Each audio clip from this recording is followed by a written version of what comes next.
I go up on this stage, and the girls just start screaming like I'm some sort of like celebrity, and they start reaching out, like touch my hand. Yeah. And I look over to the side, like where you entered on the stage, and there's some teachers holding back these girls. Dude, this sounds crazy. Holding back these girls, going like, let me like. You're like the Beatles in America. Dude, there is eggs ASAP juice right here. Egg ASAP juice right here. Okay. Oh my God. I'm just going to pretend I didn't spill gas station egg juice on the ground, and we just keep rolling into this conversation. And I am actually going to pretend I can't smell it. You can't smell it. I'm pretending I can't. I can't. There's no way you can smell it because I eat these things every day, but That was unfair. but no one knows like how they smell, right? Yeah. Unless someone comes around. I'm a little embarrassed. Viewers, listeners, you don't know, but I just ate my lunch and Sukhan is making fun of me here. Well, when I woke up this morning, I did not think that we would be on a gas station hunt for eggs. I like to eat light in the day, and like, where do you go to eat light? Like people go, oh, go to Subway, get a. I don't want a salad, Yeah. so I go to the gas station. Yeah. Like they always have hard boiled eggs, It's- and you can't go wrong with them. The more you explain it, the more it makes sense. I know tomorrow you're gonna end up at a gas station. Sometimes I feel like eating, especially lunchtime, is a burden. Mm-hmm. It's expensive. It takes forever. And oftentimes it's not healthy. I have not considered eggs at gas You need to stations, expand your but horizon. I can understand that it checks or unchecks certain boxes. It checks every box except for when you spill it on a set, and the guest, you know. Where, Quick introduction. This is James Sukhan, my buddy from high school. He's the man. junior high, Thanks for being elementary. here, dude. Look, longtime listener, Long time. did not think I'd be in this chair. Mm-hmm. Absolutely honored to be here. Good. Well, I'm, like I was saying, I'm slightly embarrassed. I don't like to bring good-looking people on here.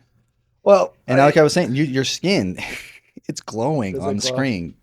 I hit the tanning bed before I came. Yeah, so- right. Yeah, you've always had this kind of ambiguous look to you. Maybe you tell the viewers, help the viewers categorize you right now. Like tell my true identity. Yeah. So yeah, I'm half Thai, Southeast Asian, and half Caucasian. Father's from Thailand, mother is from New York.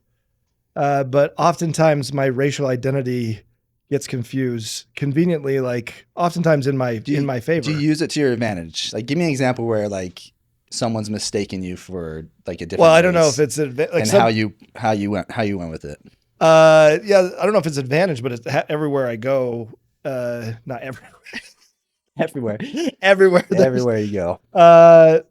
We were just recently in New York, and Whitney and I were at a little restaurant, Cat's Deli. Amazing pastrami Yeah, sandwiches. I've been there. It is amazing. It's incredible, and the whole environment, the whole vibe, and it was really crowded. Whitney was going to pay for the meal because you pay after you get a ticket, and you can't leave until they like stamp your ticket.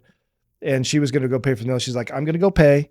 You go like bust the, you know, Yeah, throw away the throw away the things." I'm like, "Okay, great." So I do that, and then I make my way up, and you know, Whitney, blonde hair, blue eyed, she's always dialed, and she's paying the money, and I walk up behind her and kind of put my hand on her back, like, you know, I'm with this, and I look at the cashier, and he goes, "¿Cómo estás?" And I look around because I'm like, "What is he?" And Whitney's like, "He's talking to you." He's talking to you. Did you not because No, I was like, you what? know basic Spanish, don't you? Like, Yeah, but bien. like it doesn't register in my mind that I speak Yeah. Spanish or that I'm Mexican or whatever he You thought. think at this point you'd be used to like just rolling with what people thought. Yeah, so I just looked at him and smiled and nodded my head. yeah, Like, good for you. Cheerio, good man. So I would say you have more of like the rock look right now, like more of like an island vibe. To Yeah, you. no, I get that. There was a guy at my work, a kid I used to work with, and apparently he had a lot of Polynesian friends. White guy, not that it matters, but just because, you know, cultural context. It matters. And I'm getting a snack in like the break area, and he walks up. He's like, "James," I don't know him like too. I'm like, "What's up, man?" He's like, "Where'd you get married?" And I like explain it, and he's like, "I know you're Polynesian." So he just went with the assumption. He goes, "I know you're Polynesian, but did you do the whole like haka during your wedding?" I was like, "Dude, that's a powerful assumptions. So I had to really bring them down. I'm like, didn't do the Haka, not Polynesian. So, Oh my gosh. yeah. What about, you were telling me about the lady at Costco. It's a great one. So everybody, there's a love-hate relationship with Costco. I actually enjoy Costco. By the way, shout out to the Costco correspondent. Yeah, good Actually, man. it's been a while since we've National treasure right there. seen one of those segments, but I was there with my daughter Pippa, and we got a nice little what are those plants on the Karate Kid called? Bonsai. Bonsai. We got a little bonsai Wait. tree. Aren't you Asian? You still, what are you? We're trying to figure. That's part of Yeah. We can carry this throughout the show. There we go. But we got a little bonsai tree because Whitney had asked for one. So I put it in the cart and found my way in the produce in the back. And I'm sitting there and we're, I don't know, we're looking at bananas or something. And some lady comes up and I'm with Pippa, who's the best. And the lady's like, "Hey, white lady, where'd you get that tree?" Yeah. I was like, "Oh, it's just right up front, And she goes, "Okay, yeah, thank you." Takes like one half step and she turns around and she goes, "Mahalo." She hit you with one of these, the little. I like almost the wink, like, "I see you, Islander." Yeah. And Pippa goes, "Why did she do that, Dad?" You'd be like, I was like, "Well, let's just go. Let's go Just get some go with produce." it. Oh, man, Yeah, that's great. yeah. But the mistaken, racial identity. But is you're good. half Thai. I'm half Thai. You talk Thai. Nitnoi. That Yeah, means yeah, exactly. yeah. Yeah, I know. No, I don't. Yeah, I think there's a balance of like, you don't want to disrupt the conversation. You don't want to be rude, but you also Don't want wanna to be- keep the flow. And then maybe I've told you about this. Like, I was at the airport one time. I needed a blouse. I needed a shirt. So they Did you say sell, black? they sell Utah Ski Patrol shirts. Yeah, like a souvenir. Souvenir. Yeah. And me and Liz were going to Massachusetts. So we're in Boston and I have this shirt on and I get a tap on my shoulder. We're like eating lobster or something. I get a tap on my shoulder and this guy's like, With the ski patrol with shirt the ski on. patrol, he's like, "Hey, so as part of the ski patrol, are you in charge of this and this and Oh, this?" so he just jumps right into it. jumps right into it. And I was like, I don't want to like be like, "Hey, I just bought this as like a souvenir at the airport." Yeah. So I was like, "Oh yeah, we do. Yeah, we service all those areas." And he like grabbed me on the shoulder. He's like, "Thank you for your service." And I literally just said, "You're welcome." I didn't You stop just him. took it. What was I going to do at that point? I was Yeah. too deep. And Yeah. I guarantee he left feeling better about that. I feel pretty good. It's nice to be thanked every once in a while, you know, For things you didn't do. For Well, titles you didn't as hold. far as he knows. Yeah. That's happened to me a couple of times when Whitney's like, "You should just roll with it." Like, people have mistaken me for like an athlete, or Yeah, a you kid, do. kid asked me for an autograph and I had to break his heart. But they don't know you are a legit athlete. Like growing up, you were good. I don't know about legit. I mean, winning a couple of championships He's in Bastion's downplaying- backyard. Yeah, yeah. You're downplaying it. I mean, but- I had some nice shots with at Flammer's gym. But yeah, growing up. No, you were a legit basketball player and just athlete. I wish I should have just pushed you a little bit more. yeah, well, as soon as you put me on your to be famous list, Yeah, the pressure got Mhm. As too kids, I looked around at everybody I knew and I put in my journal my it was like a to be famous list, thinking, okay. So the first one I put on there, you weren't number one on the list. There was this kid at my junior high that could yo-yo like a freaking champion. He'd get up in front of the whole school. he just could walk the dog. Oh, he did more. I don't know what he was doing. He was like inventing moves. So for sure, he was on the to be famous list. I'm like, I want to be the first. Where is person. that man right now? I don't know. He's got to be famous, right? Yeah. The only one I actually really hit on was Danny Summerhays, who went on to play in the PGA Tour. Yeah. But that was like so obvious at that point. Well, We were, by the like, way, in high dude, school. life is still young. There's still fame to be made. Yeah, I agree with that. So up to this point, he's the only one. Up to this point, you a still little have a sense- chance. But like growing up, you were always like, also you were very tall. Oddly, because Did you I'm ever half think like, Asian. yeah, did you ever think I'm just going to be that much taller than everybody? Because you were a good like foot and a half taller than everybody in, Super in weird, elementary right? school. Like extra, Why extra is tall. that? Why was I? Dad's I don't know. Asian and my mom's Half- side is. Are we Small. sure though? There could be a chance. Maybe you got some quarter poly in you. I did the DNA test. There's no Polynesian. That's a bummer, man. But don't tell people that. I am Keep like that card. 1% Because Chinese. as long as they're doing the shock, what is it? The shock. shock yeah, at the you shock. at Costco. Oh man. You can play that card forever. It'd be Yeah. awesome. Yeah, I don't know why I was tall, Hmm. but maybe all of our friends were Yeah. Small. I never had like those kids that like they would disappear in the summer and they'd come back the next year and they were like, who is this You person? never They're had that. huge. Like, Yeah. what happened in the summer? No, that I happened. was just gradually I was short just my whole life. Just kind of like, Yeah, but your inched growth up. spurt happened like 3 years ago, like in life. Yeah, like Dude, when I you're was the best 35. athlete I know right now. Well, I look good. I've said this before, is because everybody else stopped. I'm your hype Everyone man. else stopped Dude, you're doing the things. you're the best athlete in the friends. Oh man, James. You are. That's why I No, brought you on here. Look, I'm not asking, I'm Mhm. telling. You're crushing people on the court. You're doing triathlons in foreign countries, in France. Oh, dude, you're making me feel good. You and my grandma, you overload with compliments, but they're so genuine. I'm your biggest fan. I You appreciate know this. that. Liz knows this. Yeah. I don't know if your grandma knows this, but I have been around your grandma and watched her shower you Oh my gosh. with love, with kisses, you could literally do no Mhm. wrong. Dude, I'm just telling you to this day. So my sister-in-law was in a car with my grandma like a week ago. She went to the party. So My this is grandma's like getting real older. time. Yeah. And when I was with my grandma that day, she couldn't stop talking to me about like, oh, About you. just in love with me. And I was Does like, she still "Grandma, call you thank Z? Oh yeah. And then after, It's the purest relationship. oh, it's great. She's the best. And then afterwards, my sister-in-law Kelsey was recording because my grandma was talking about me in the Yeah. car, saying the same exact gushing thing. over you. She couldn't stop talking about Give me. me an example of what she was saying. It's She always was about the talking body. It's always about the body right now. My grandma's obsessed with my body.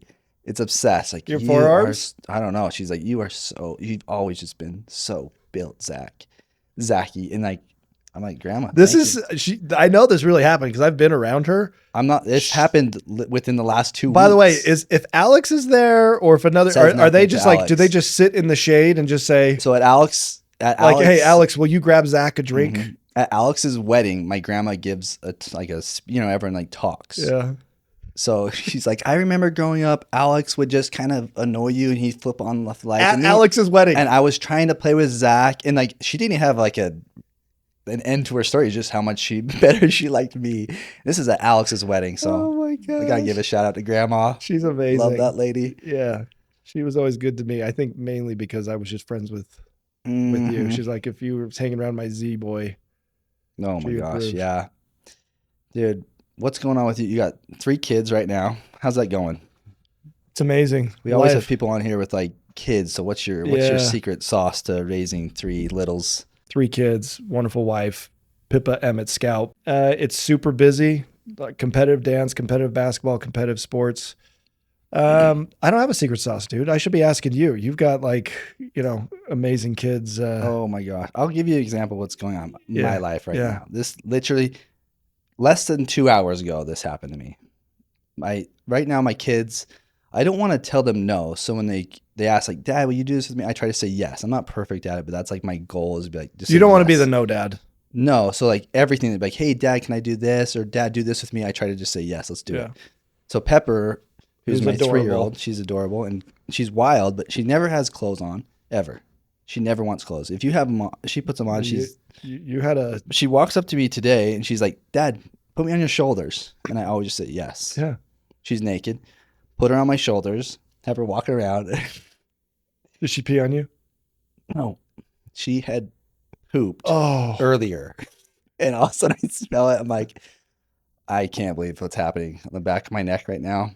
I got a naked baby with a poopy butt. And Dude, that's just fatherhood that's at its finest. a glimpse into. so did you do the double shower? Did you just bring her in and just let's clean this up? No, I took her off and I wiped her down, and I definitely took a shower. So you gave her a baby like It a wasn't like- diaper wipe Mm-hmm. shower. Like a lot, which I A wet as wipe. dads, dads are super inefficient with wipes. If you Oh, remember, dude, mean, I have no problem using 5 I'll wipes use- on a 2 wipe, I'll- 1 wipe, 100%. Like Liz will like wipe and then fold. fold, and like I'm just like, what I'll do is I'll pre-pull about 10 of them, so they're not, they kind of Yeah. stick together. This is what everyone wants to hear about. It's like how we wipe, but like, But I this just is an go interesting through thing. these You're hitting on things. something interesting here. Love Whitney. I know you love Liz.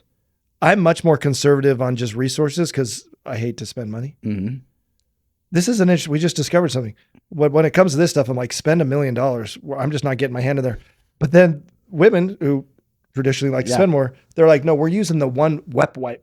Yeah, it's the To one. wipe- I don't even want to Like bring what? it up. Like what is the psychology here? I don't even want to bring it up because they might be like, oh yeah, I guess you're right. I could just Yeah. be looser with these, and all of a sudden I'm buying more.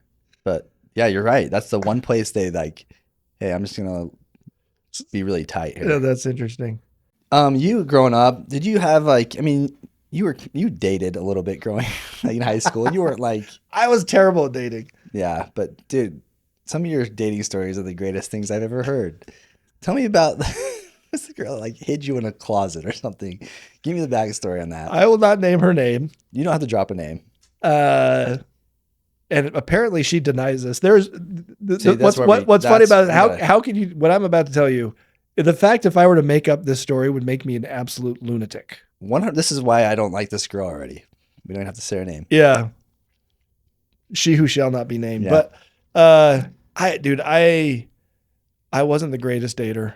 I had some self-confidence issues. But I think I put out this image because I was this basketball player, I wore a Letterman jacket that I actually knew what I was doing. Mhm. It could not have been further from the truth that I knew what I was doing. You know who knew what he was doing? Mason. That's you know who knew true. what he's doing? Brick. Yeah. Like we had some friends that you could sling it a little bit. Mhm. Okay. Like you were a sleeper. Like you knew what Very you were under doing. the radar. I had no idea. But, every now and then, obviously I would, lean in on an opportunity. And there was this girl and she was from another high school and she's like, hey, come up, visit me, whatever, whatever you do in high school. I got the parents really liking me, really conservative, accomplished family. And I feel like I kind of thrived in those situations. Yeah.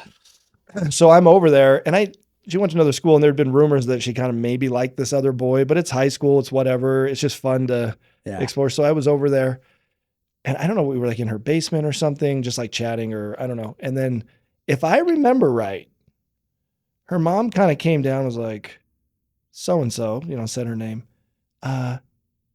Casey's here. The guy. Yeah. Or, The other guy. or Casey's coming or something, or he's outside or something. I'm like, huh? I'm like, and I will say, this sounds weird to say, I was just like a good kid. Yeah. And I didn't want to make anybody feel uncomfortable. I wish I had more of a backbone back then. And then all of a sudden, I don't know if they had like mom-daughter talk where they're speaking, but before I know it, she's like, oh, okay. James Wayne, the mom's like, James Wayne, just come with me. And we go upstairs and I go into the mom's bedroom. I'm in the master bedroom with her mom, door shut. And I'm like, what is going on here? What is going on here? So it turns out this other dude showed up to like see her. I don't know if she was two-timing. I don't know if she thought he was coming over. Mm-hmm. And I ended up having like this really fake, awkward conversation with her mom as I sat on the bed. As she was hanging out with this other Yeah. guy. And then I started realizing like, holy crap. She's hiding you. Yeah. from him. Like I am a hideaway. Yeah. They're ashamed that I'm You're here. the homewrecker. Yes. They're ashamed. Like, do I go out a window? Like, Yeah. how does this go for here? Well, they're probably just trying to spare the other kid feelings. It's this new kid, this like Polynesian kid. Well, shows I up, remember he good-looking. pulled up. Yeah, that's true.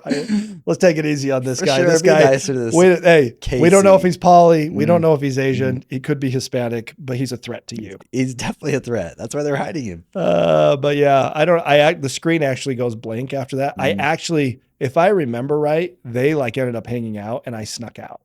And I was actually like pretty embarrassed. Yeah, but you shouldn't be. And, She should've been. So today, yeah. to this day, she denies that it happened. What Yeah. did she think happened?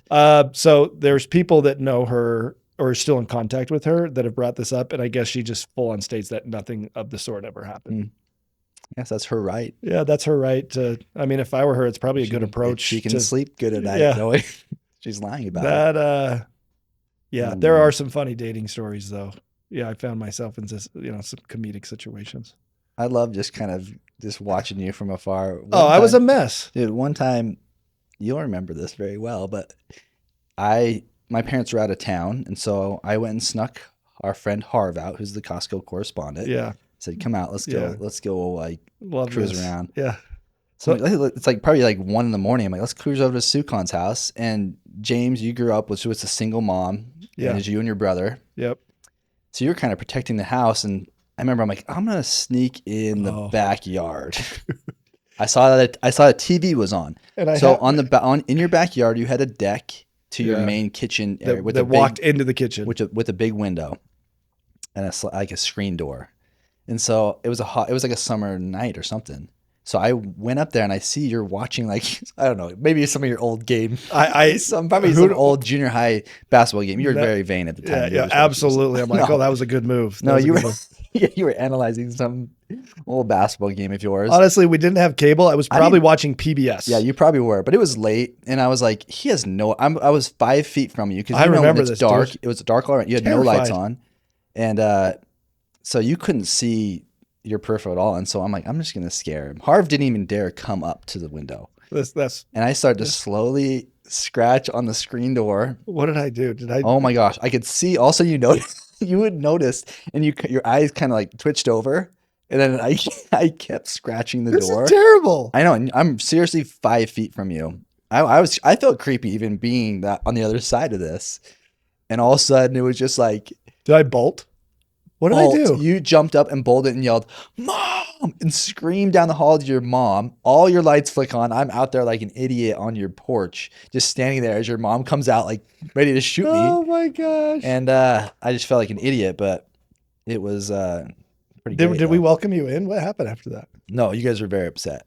Were we really? Your mom was upset for sure. You were like, oh, it's him. He's just.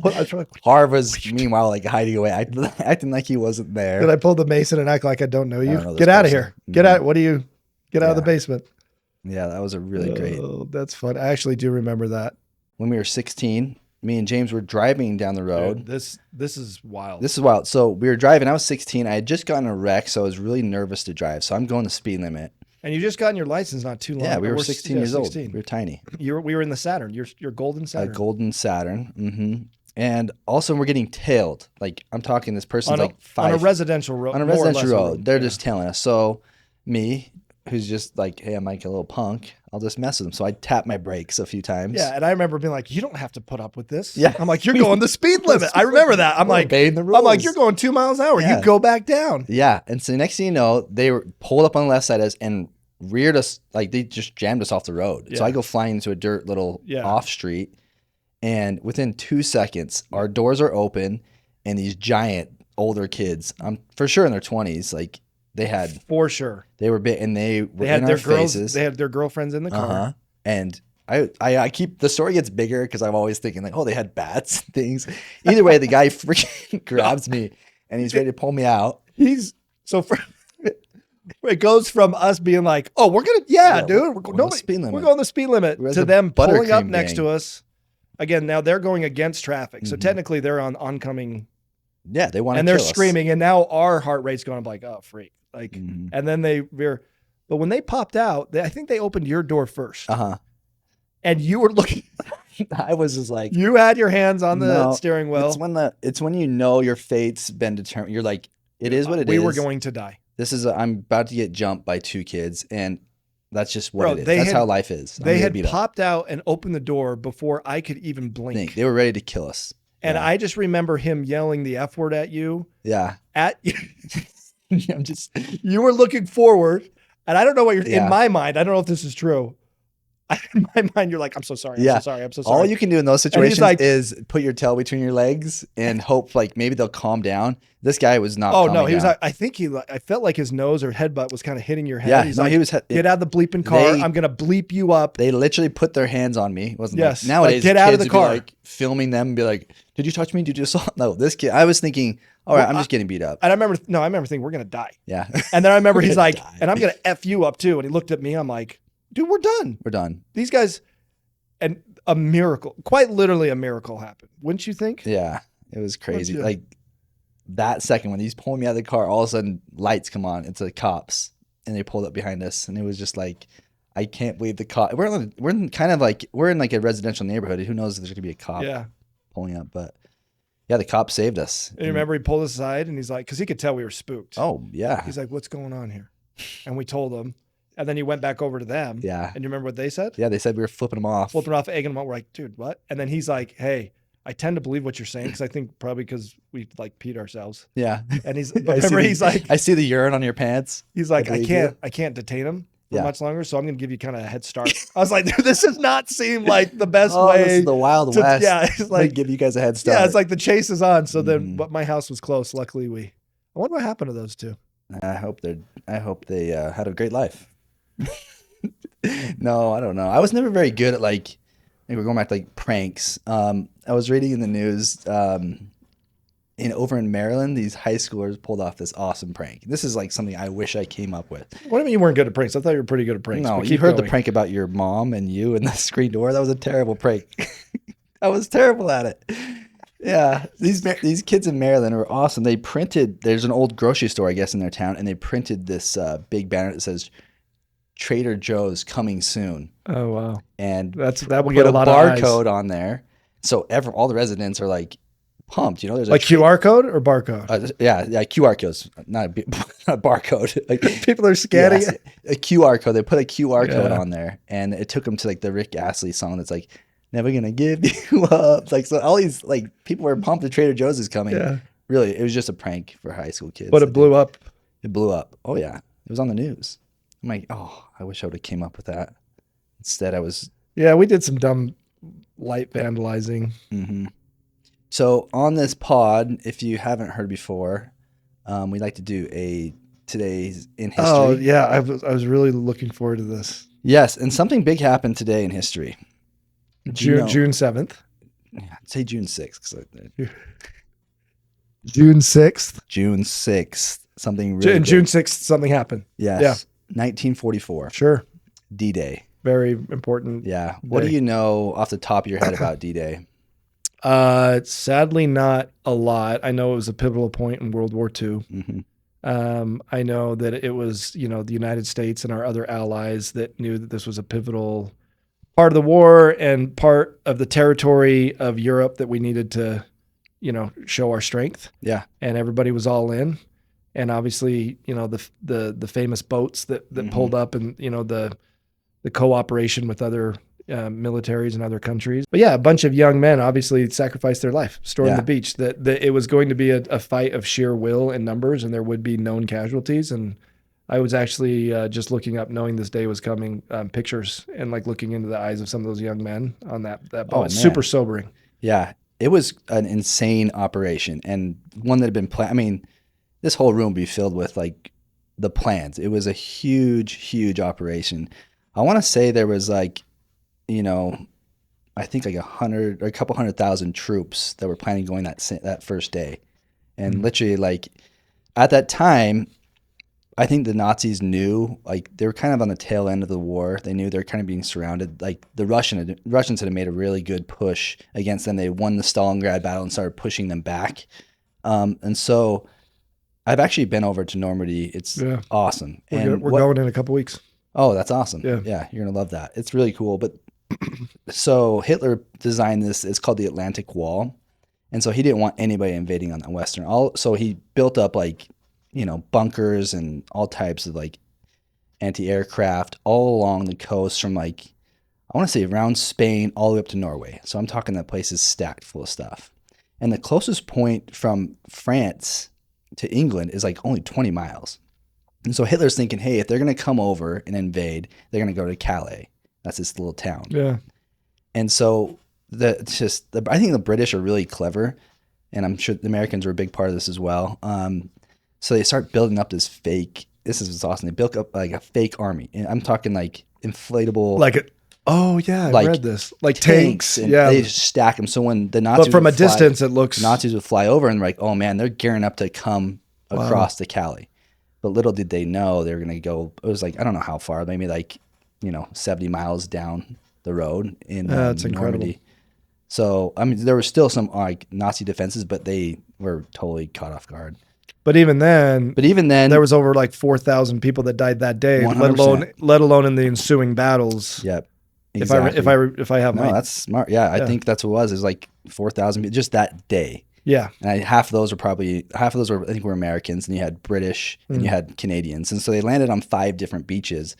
But the most intense beach that just was like heavily occupied by the Nazis was Omaha Beach. Yep. And it was just. So what was it like going there? Like, was it pretty sombering place. Sobering? Yeah. Yeah, it's pretty wild. And they've done a really good job, like, paying tribute to all those people. And even like, what's cool, it's not like it's a city. These are like farms. This is like a little. Even like, now, there's like 4 buildings in the main little towns there. to commemorate. They're just there. Like it was a small town then. And what's cool is they love Americans. So when you're driving, you'll see it in a couple weeks. You'll have American flags out there. Oh, that's cool. It's really cool. Like it's a really cool experience. But yeah, pretty wild. Just the operation is so big and so much coordination. And you're having all these different countries come and do it, and like it's been built up for so long. You have this fake attack in Cali, like, and so they went and literally like the British were funny because they dropped a bunch of paratroop stuff, but like with a doll. I forget what they call them. It was a fake thing. So all of a sudden the Nazis are seeing all these, dolls coming down. They look like people. They look like people. And so they're thinking, oh, I don't know what's going to be real, what's not. And the night before, they dropped a bunch of talking like thousands of like paratroopers flying down to like kind of attack and get it set up. Because they kind of sent the decoys out, what's real, what's not. Mm-hmm. And so like that morning when Hitler didn't even find out because he was asleep. So they didn't really know what to do or what orders to get because Hitler was sleeping. They didn't even dare wake him up. And so it cost him a lot. But that was a pivotal part of the war. Pivotal part. Yeah, I saw a thing that said tomorrow is June 6th. Mm-hmm. And it had a picture of, some of the young men. And it's like, whatever you're stressed about tomorrow, it wasn't as bad, for you as it is. Mm-hmm. And I was like, man, that's a sobering thought because it helps me to remember obviously the sacrifices, but also just put things in perspective.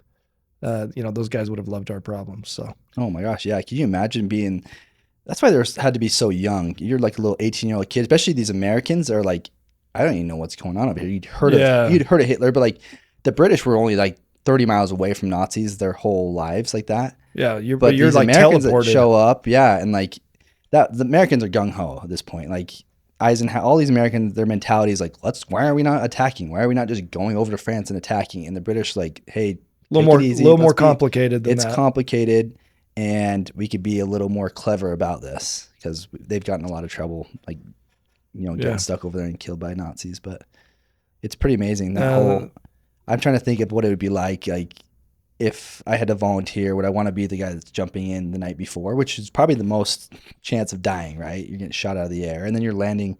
There was weather and like. But think about it, you land. There's no plan. It's dark too. It's in the middle of the night. I mean, there's probably a plan, but it's just survive and try to get the enemy. I know a lot of them didn't land where they thought they were going to land. They're miles off, and so it's trying to like meet back up with your company. Oh my goodness! If you haven't seen Band of Brothers, have you ever seen it? Mm-mm. It's the greatest series ever. It's just awesome. It's about the 101st Airborne, and they had a pretty epic World War II run. Like they were part of the paratroopers that fly in, and eventually. So this is a true story. All true story, and it's like one of the best leaders of all time is this Lieutenant Winters is his name, and it kind of follows his troop, but they cover, the whole European. War over there. They get all the way to the Eagle's Nest, which is where like Hitler hung out in Austria. That was like the final bit. They got all the way there. They swept all through France, all the way to Germany, like all the way to Austria. Like they were covered some ground. Paris. So it's pretty cool. How do we not to turn this into like some deep, but how do we like hold on to those principles? Because like our generation, or especially our kids, us too, though, let's just call it what it is. Like we've had so much given to us. Yeah. Right. Yeah. I don't know. I think what's interesting about that war, it was such an obvious war. You had a good side and you had a bad side. Yeah. Now it's like a little harder to figure out. Right. Yeah. And so war is completely different. I don't know if there ever will be such like an obvious, there's bad guys, but like it's like political and it's different. Well, more straightforward. Yeah, you add in social media and some of the manipulation that can happen there. Who's who, what is what.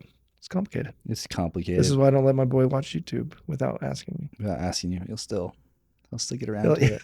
I don't know. I think the only way you can keep those values is like teaching kids those values, and like showing them examples. Oh, I totally and agree. Having leaders to like totally agree. Not letting those things be forgotten. You know, but. I'd like to think I would do the same thing. I think, but you never know. It's a pretty simple time. I think people wanted to go. Like these young kids, war was an adventure. Like they wanted to volunteer. But it was also expectation, but an honor. Mm-hmm. It's like, no, we have our country because of the patriotism that we have. Yeah. And if you were that age and your buddies are going, like, we're doing this. Yeah. It's a wild time. Oh, cool. I love that you are a history buff. I'm not a buff at all, dude. I really you like history and you're buff. And I'm buff. That's what you're saying. Yeah, no, you're not good at history. I'm just impressed like it, that you knew a little bit though. Yeah, I mean, like, I didn't know they taught those over in like the Hawaiian Islands. Yeah. Mahalo. Mahalo, bro. Dude, so growing up, you were just obviously just better than everyone at all these sports. You were like, I don't know. Yeah. Yeah, you're just really good. You're a great player, but like, well, dude, I do feel like we lived in a little bit of like a Sandlot childhood. There we go. Like life was a little more innocent. So like going into 7th grade, although our buddies were all really close, you knew that you were in a whole different territory because the 9th graders felt like full grown men. And I remember going into junior high and there were places that, like, depending on the social group that you were in, they called it the blue. At Centerville Junior High, they called it the blue. Depending on where you were, skater, jock, like you had your assigned seating. And I remember Jake Bashan, shout out to Jake Bashan, diagramming it out for me the day before the first day of school. And he told me all the places not to sit. Really? And I don't recall him telling me the places to sit. So I remember getting there to 7th grade, and I'll get to the basketball thing. Did you just kind of stand there? I remember got there because I'm like, I got to get there early. I had North Carolina blue shorts on that I got at Gen X Clothing. I had a white tee, and I had a folder because Morgan said, do not wear a backpack your first day of school because that's what all the nerd kids do. But then I made this fatal mistake. I got there too early, and I didn't know where to sit. So you I just kept pacing. I just kept walking. I remember my initiation into that. Dude, the 9th graders were brutal. Yeah. Like old school, mean. And for some reason, I feel like they just hated me. Well, you're the only young kid on the team. They had a separate locker room for the basketball team. And in that locker room, there were it was like a rectangle. And there was a bench, and then the lockers. But down the middle, there was, for some reason, there was like this bar. Yeah. That just spanned across the whole thing. And I remember going in one day, I don't know what point of the season it was, and they're like, initiation. I'm like, huh? Bro, and you know me, I was flimsy. Yeah. Flimsy. And could probably cry. I mean, if I watched a good Disney movie, I'm crying at that age. Yeah, you're a sweetheart. Yeah, so I remember I'm like, what is this? Like, I really don't want to do this. And I don't know if they sent anybody else through because the screen kind of goes blank. But what they would do is the upperclassmen would put their feet, they would hold onto the bar, and then they would put their feet up on the lockers. So they're like, horizontal with the, or parallel with the floor. And then you had to go in between, they called it the gauntlet. You had to walk in between the benches. And as you would come, they would release their feet down and swing down with their knees. And then you probably had 2 feet between the benches. So you're going down this. Were you the only one being initiated? I think one kid went before me and they took it easy on him. I don't know why they didn't like me. Maybe because I was the only 7th grader. I don't know. Yeah. But I remember going through and being like, dude, I want to throw up. Yeah. I was like, this is not fun. I will quit the game of basketball. I don't want to do this. And it was before practice, I remember. And so I get lined up and I'm taking knees to my ribs, to my head, and I can feel the bench kind of, the wooden benches kind of. Yeah. And I'm like, oh, boom, boom, boom. And I get to the last one and I don't remember who it was, but they had timed it up perfectly. And they let go. And in slow motion, I'm trying to get through. And dude, he hit me so hard that he goes, clocks me. I get tripped by the bench at my knees. And then I fall and I smack my head on the locker. And then I sandwich down like a human's not supposed to bend. Yeah. And they're like, oh crap. Like we kind of like really injured him. Yeah. And they all kind of dude, it was right out of a movie. Yeah, it is right out of a movie. They all kind of snicker and they leave. And I started to they cry. Didn't like feel No, dude, they didn't help me up. Yeah. And I remember just sitting there in that locker room being like, I want to say one kid came back and he's like, you okay? Come on, let's go. Yeah. But that was a true story. Are you a hunter? I'm trying to picture you out on a hunt. Bro, No way am I a hunter. Because you married, I'm not anti-hunting. but you married into a kind of an outdoorsy 100%. family. Like your wife's from Delta, Utah. 100%. She probably grew up with like a gun at the age of like 5. This is a true story. Mm-hmm. So no, I am not a hunter. I don't hate on hunters. Yeah. Appreciate everything they do. Thank you. I'm just not a hunter. But the true story at Whitney would be... Do you go up to like hunters if you see them like at a restaurant and thank them for their... like the ski patrol? But like, hey, I noticed you're wearing... I don't do what you do. I noticed you're wearing thank you camouflage for today. being willing to bring food to the table. Thank you for killing the meat that we're eating. But no, I married into a hunting, if you will, type family, a very, more like rugged family in that sense. And my first time I went down to dinner in Delta, Whitney gets embarrassed every time I tell the story. This is a true story. We went down there and she kind of, if you know Whitney, she feels like she's like from high fashion New York. Like Yeah, she's coming back to town. Yeah, but what I'm like saying, that, she's not from small town Western. Mm-hmm. She looks like she's like born in the city, right? She's a designer. She's literally a designer right now. Does she feel when she goes back? Is she like kind of like I'm too good for this? Or she like fit right in again, or is it like she was bullied? Yeah. So I'm thinking like Sweet Home Alabama plot. I think where she goes off to New York and then comes back and it's kind of like, no, I don't want any part of what you guys. Your whole kind of. Yeah, it is the Sweet Home Alabama. She'll have people like apologize to her, like adult women saying like, yeah, we were terrible to you. Because really? Because she didn't fit the. Did she have to go through the similar gauntlet? Like, I'm like, wait, tell me about the time you went to the locker room and they smacked you with their knees. So you think you got bullied? You just one up her with like, this is great. Anyways, go on. Yeah. So first dinner down, and I now know the backstory because we're married. But I guess she was like, "Hey guys, just be normal. Like we're from a small town. But let's not do any small town things." She was like trying to preempt, And so we go down there, and at the dinner table, I remember her brother's like, "Hey mom, didn't you get a new gun?" And I remember Whitney's like, "We don't need to talk about that," because she just felt like that was super hillbilly. Yeah. And she's like, her mom's like, yeah, your dad bought me a new handgun. And her brother's like, where is it? And Winnie's like, what are you doing? And so he got out of the dinner table and he picked it up. It was like this, like concealed, 9mm. And he's like, oh, this is pretty sweet. And I don't think he was trying to like get under Whitney's skin. I think I just having a normal conversation. Having a normal, yes. Yeah. And I remember Whitney was mortified. And before you know it, he's got a cloth out while he's eating his like steak and potatoes. And he's looking down the barrel, cleaning every little part, and all the pieces were out. Oh, dude! And this is the brother. This is his brother. Yeah, maybe it was like a hey. Yeah, it could have been like, the barrel happens to be pointed towards you. Don't cross classic. That's awesome. Yeah, that was a true story. But yeah, I'm not a hunter. Are you? You've hunted? We hunt pheasants. That's about. But are you a hunter? Like, there's some people like no, like, hey man, I love to get that camo on. I love to like a hypothetical. If I was like, you're like, hey, you have to provide your own food tonight. You have to get some meat. So go out and hunt. I would be kind of screwed, I think. You can go find a pheasant? No, I'd probably go out to shoot a rabbit. I couldn't find pheasants are hard to find. Where are you? How many rabbits are you seeing? Well, when I head out west, I just know that I can find some rabbits out west. I'm not gonna find a deer. Rabbits they're around. When you say out west, what do you mean? I mean like going out to like Tooele area, like past Tooele, you'll find rabbits out there. Would you trust to eat those? I mean, that's the first animal I think, because I'm not going to be able to like go out and shoot a deer.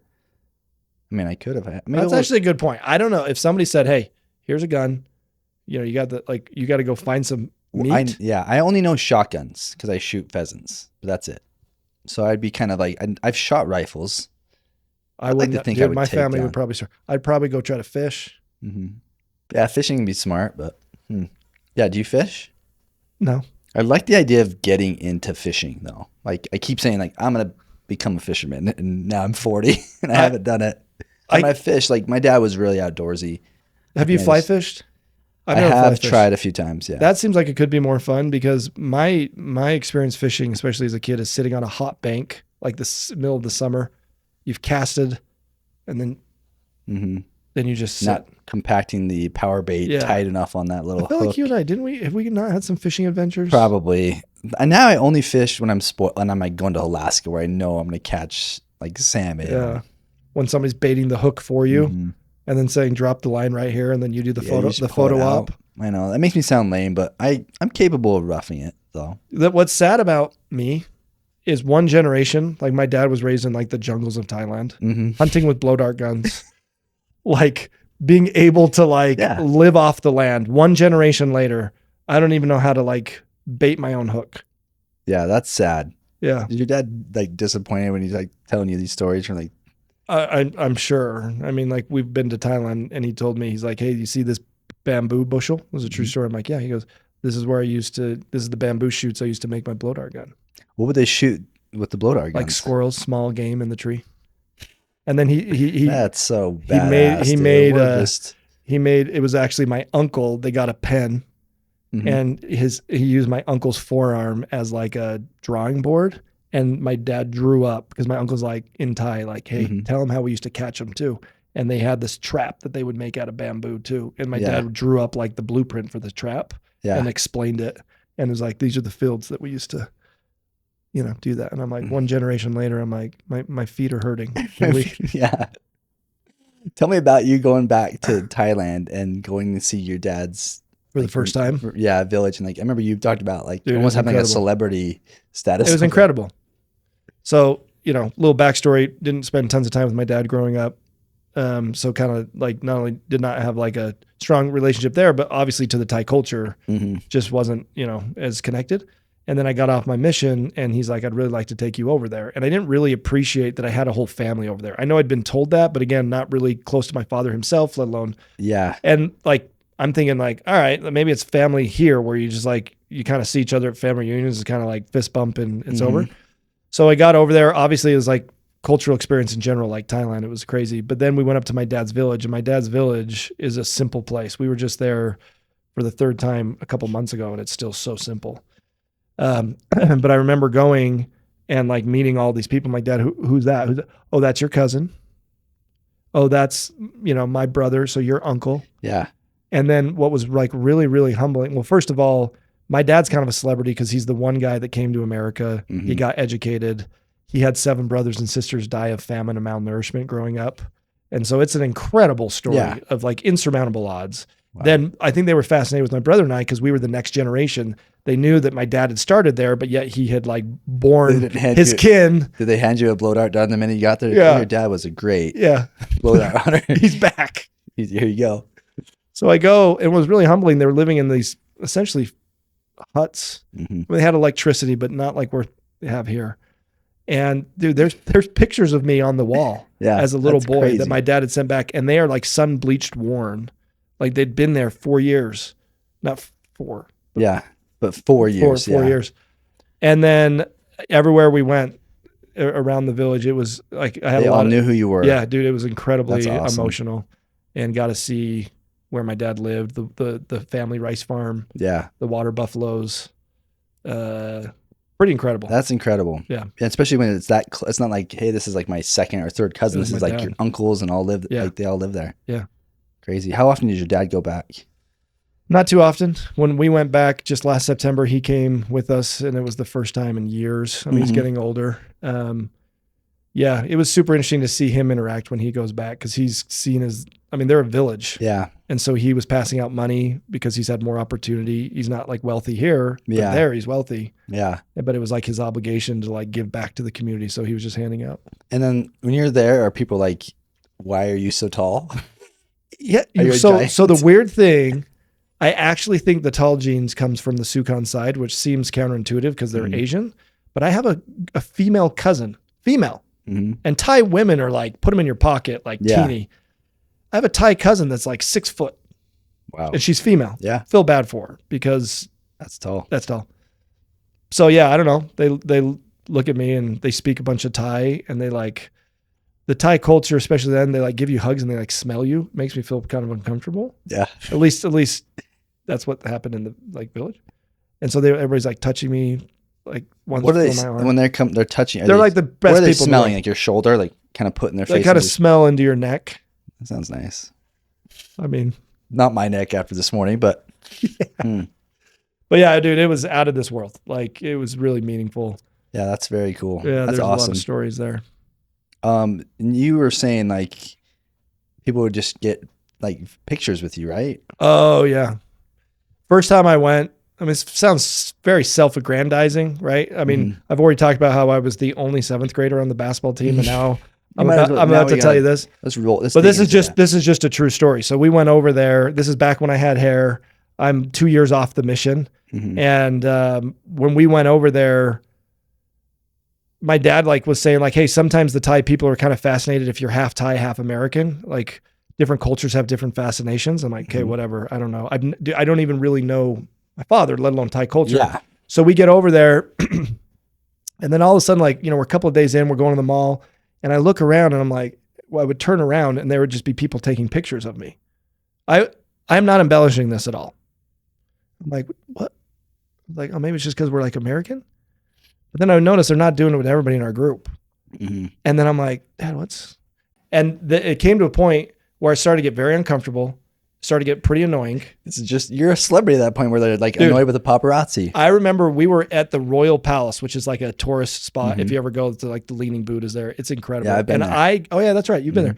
I was sitting underneath, like it was a hot day, and I got food poisoning when I was there. And this was the beginning of the food poisoning. And I was sitting there on the steps, the sweats are coming. And I'm like, and I remember thinking like, if I throw up in the Royal Palace, are they going to like throw me in jail? Like, I don't even know. I'm like, and I look over and there's like 4 people snapping pictures of me as I'm like dripping with like the sweats. And I'm like, guys, have some decency. All of a sudden I'm becoming some like, You're instantly like. But then they took us to like a high school to like speak English, and they put my brother and I up on the stage. This is where it got super weird. And I get up on the stage, and I don't know how many. Who put you up? Who set this up? I had like a cousin that was a teacher.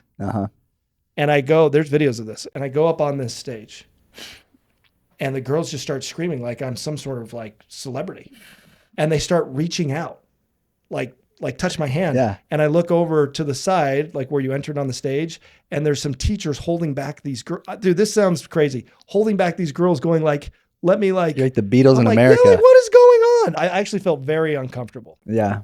But you get used to it. Yeah, that happened. It never made you want to go back and do that again. So it's funny. I went back with Whitney, and I'm like, hey, watch this. Hey, I hope you like fireworks. Yeah.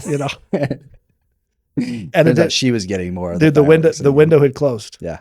They were more fascinated with her. They kept on thinking she was Britney Spears, and people were saying, hold my baby, take pictures. Took my thunder. She did, dude. She totally came in. Oh, that's great, dude. And you're a working man, right? You give a quick plug of your company right now that you started. Co-founded with my business partner, Kurt.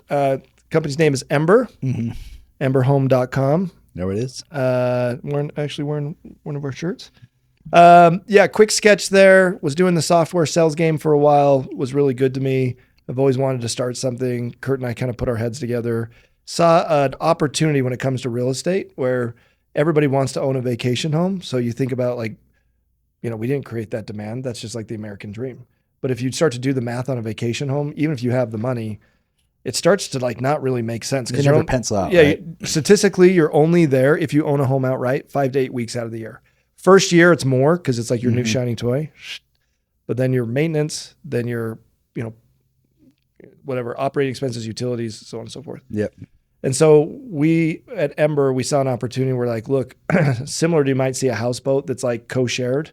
We do that with real estate. So we secure a property, luxury properties in vacation destinations, fully furnish them, professionally designed. So you walk in, it's like a parade home. And then you can buy 1/8 up to 1/2 the home. Different than a timeshare. This is actually a true ownership, like that you can sell later. You can sell if it appreciates. Fun fact: we've never had anybody resell their share and lose money, which that's awesome. Yeah, it's pretty cool. When you think about real estate, I mean, it's all eventually kind of climbed up throughout the year. Yeah. So like, that's the nice part is like, you want your money to work for you. Timeshares tried to solve this, and initially it was a good idea because it was like flexibility. Yeah, you can go around, but then it was like this trap for fees, and then there was no equity out. Yeah.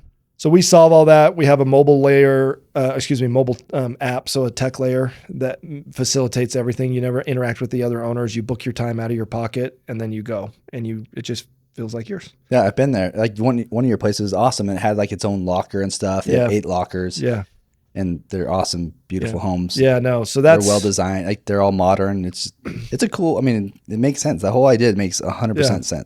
We're grinding. We have some things to continue to figure out, but we've been super fortunate so far. That's awesome. This has been enjoyable. This has been very enjoyable. You're the man. Love you, dude. Thanks for coming on. Boom.